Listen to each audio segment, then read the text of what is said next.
தமிழகத்தில் கோடை விடுமுறை முடிவடைந்து பள்ளிகள் மீண்டும் எப்போது திறக்கப்படும் என்ற எதிர்பார்ப்பு மாணவர்களும் பெற்றோர்களும் மத்தியில் அதிகரித்திருந்தது. வெயில் தாக்கம் காரணமாக பள்ளிகள் திறப்பு தள்ளி போகுமா என்ற சந்தேகம் நிலவிய நிலையில் முக்கிய அறிவிப்பு வெளியாகியுள்ளது.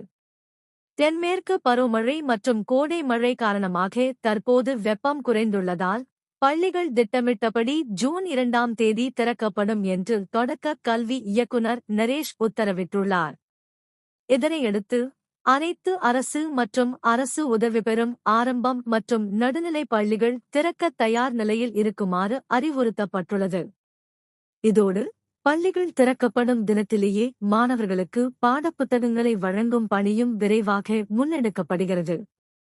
தமிழ்நாடு பாடநூல் மற்றும் கல்வியியல் பணிகள் கழகம் தெரிவித்ததப்படி 2025-26 கல்வியாண்டுக்கு தேவையான மொத்தம் 4.19 கோடி புத்தகங்களுக்கு ஆர்டர் வழங்கப்பட்டுள்ளது.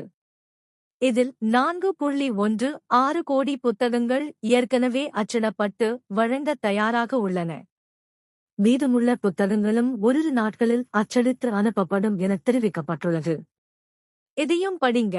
கோடை விடுமுறை நீட்டிப்பு. அமைச்சரின் பதிலால் குஷியில் மாணவர்கள் ஜூட். இந்த நடவடிக்கைகள் அனைத்தும் மாணவர்கள் கல்வியை தாமதமின்றி தொடங்குவதற்கான அரசின் திட்டமிடலையும் செயல்திறனையும் வெளிப்படுத்துகின்றன. முடிவில் தமிழகத்தில் உள்ள அனைத்து அரசு மற்றும் அரசு உதவி பெறும் பள்ளிகள் ஜூன் 2025 2ஆம் தேதி எந்தவித மாற்றமும் இல்லாமல் திறக்கப்படும் என்பது உறுதி செய்யப்பட்டுள்ளது.